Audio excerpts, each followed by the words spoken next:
It was the 3rd of Jamad al-Thani. The house of Imam Ali was silent, except for the soft whisper of Lady Fatima in prayer. Her body was frail, still bearing the wounds of the attack. Yet her lips moved, praying not for herself, but for every believer. O Ali, I will soon meet my father. When I'm gone, bury me at night, and let none of my oppressors attend my funeral.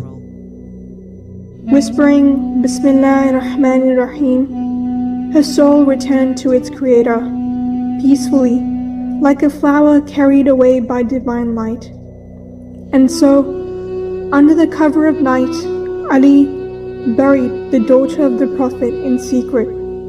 Her resting place remains hidden, a silent witness to the injustice she